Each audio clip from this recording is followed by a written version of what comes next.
بسم اللہ الرحمن الرحیم۔ ناظرین، ایک مرض آج کل بہت عام ہو چکا ہے اور وہ ہے مسان کا مرض۔ مسان کسے کہتے ہیں؟ مسان کہتے ہیں کہ عورت کے بچہ دانی پر جن مسلط ہو جاتا ہے، جن کے اثرات ہو جاتے ہیں، تو اس کے مضر اثرات اس صورت میں سامنے آتے ہیں کہ جب بھی اس عورت کو حمل ٹھہرتا ہے تو وہ حمل ضائع ہو جاتا ہے، یا حمل ضائع تو نہیں ہوتا، بچے کی ولادت بھی ہو جاتی ہے، لیکن بچہ کچھ مہینے میں یا کچھ سالوں کے اندر، یعنی 12 سال کے اندر اندر وہ بچہ انتقال کر جاتا ہے۔ یاد رہے کہ مسان 3 طریقے کا ہوتا ہے۔ کسی عورت کو مسان لڑکی کا ہوتا ہے صرف، کہ جب بھی اس کو لڑکی کا حمل ٹھہرے گا تو وہ حمل ضائع ہو جائے گا، لڑکے کا حمل ٹھہرے گا تو بچ جائے گا، ولادت ہو جائے گی۔ اسی طرح کسی عورت کو مسان جو ہوتا ہے وہ لڑکے کا ہوتا ہے، کہ جب بھی لڑکے کا حمل ٹھہرے گا تو وہ بچہ صحیح سلامت دنیا میں آ جائے گا، لیکن لڑکی کا ہوگا تو ضائع ہو جائے گا۔ اور کسی عورت کو جو مسان ہوتا ہے وہ دونوں لڑکا لڑکی دونوں کا ہوتا ہے، کہ مطلق بچے کا اسے مسان ہوتا ہے، کہ اس کے جب بھی حمل ٹھہرے گا، چاہے لڑکی کا حمل ہو چاہے لڑکے کا حمل ہو، تو دونوں صورتوں میں وہ حمل ضائع ہو جائے گا، یا ولادت کے بعد کچھ ماہ کے اندر یا کچھ سالوں کے اندر وہ بچہ انتقال کر جائے گا۔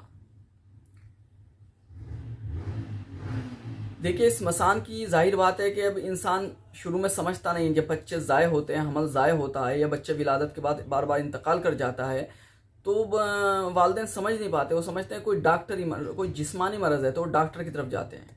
اب ظاہر بات ہے کہ ڈاکٹر کیا دے گا اس سلسلے میں؟ ڈاکٹر جسمانی مرض کا علاج ہی تو کر سکتا ہے، لیکن اگر کوئی روحانی مرض ہے تو ڈاکٹر اس میں کیا کر سکتا ہے؟ اور ظاہر ہے کہ مسان ہے، یہ جسمانی مرض نہیں ہے، بلکہ یہ روحانی مرض ہے۔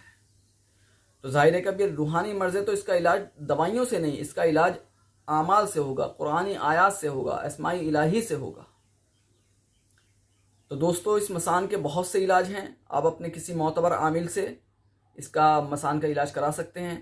ایک عمل آج ہم جو بہت ہی مجرب ہے مسان کو دفع کرنے کے سلسلے میں، مسان سے بچنے کے سلسلے میں، وہ آپ کی خدمت میں پیش کرنا چاہتے ہیں۔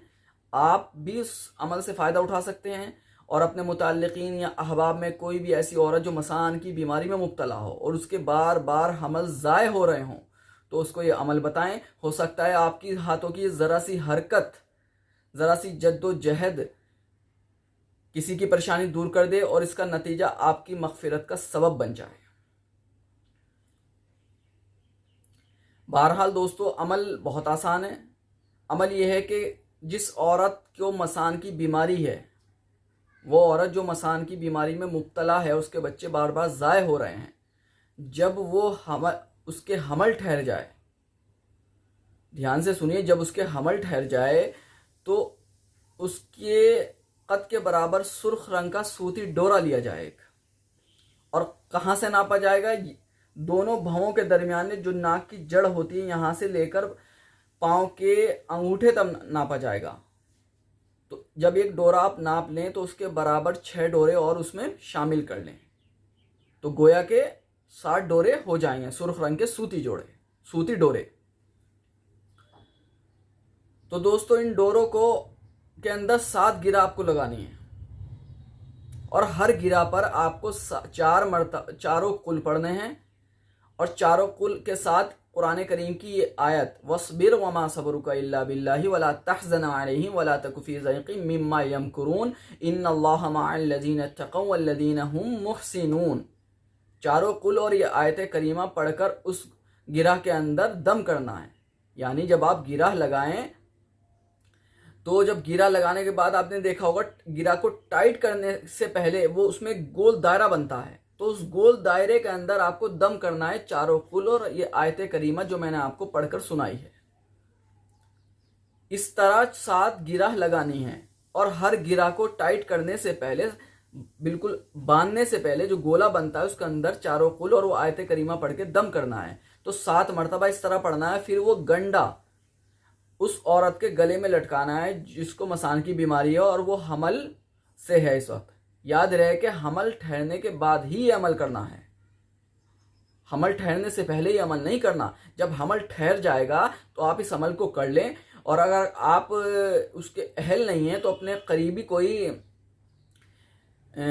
عامل ہو معتبر ان سے کرا لیں، یا کوئی حافظ ہو، عالم دین ہو، اس سے کرا لیں. لیکن ہمارا مشورہ یہ ہے کہ دیکھو یہ عمل کسی معتبر عامل سے ہی کرائیں تو بہتر ہے.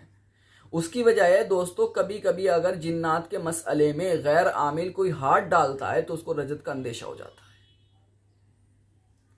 دوستو یہ وہ آیت ہے جو میں نے آپ کو پڑھ کر سنائی ہے، وَاصْبِرْ وَمَا صَبْرُكَ إِلَّا بِاللَّهِ وَلَا تَحْزَنْ عَلَيْهِمْ وَلَا تَكُ فِي ضَيْقٍ مِّمَّا يَمْكُرُونَ إِنَّ اللَّهَ مَعَ الَّذِينَ اتَّقَوْا وَالَّذِينَ هُمْ مُحْسِنُونَ. یہ جنات کو دفع کرنے کے سلسلے میں بہت ہی معتبر اور مجرب آیت ہے. بہرحال دوستو، مثان کی بیماری کا جو حل ہم نے آپ کو بتایا ہے یہ بہت ہی مختصر ہے اور بہت ہی آسان ہے اور بہت ہی مجرب ہے. آپ اس عمل سے خود بھی فائدہ اٹھائیں اور اپنے متعلقین احباب میں، رشتہ داروں میں اگر کوئی عورت مثان کی بیماری میں مبتلا ہے تو آپ اس کو یہ ویڈیو شیئر کریں. ہو سکتا ہے آپ کی ذرا سی محنت سے کسی کی پریشانی دور ہو جائے، اور آپ اس حدیث کے مصداق بن جائیں کہ خیر الناس من ینفع الناس، کہ لوگوں میں سب سے بہتر وہ ہے جو لوگوں کو فائدہ پہنچائے. اور اگر آپ ہماری ویڈیو کو ظاہر بات ہے عاملین بھی دیکھتے ہیں تو آپ اپنے مریضوں میں بھی اس عمل کو تجربے میں لا کر دیکھیں. انشاءاللہ آپ ہمیں دعائیں دیں گے. ناظرین، انشاءاللہ اگلی ویڈیو میں پھر ہم ایک نئے عمل کے ساتھ حاضر خدمت ہوں گے. تب تک کے لیے خدا حافظ. السلام علیکم ورحمۃ اللہ وبرکاتہ.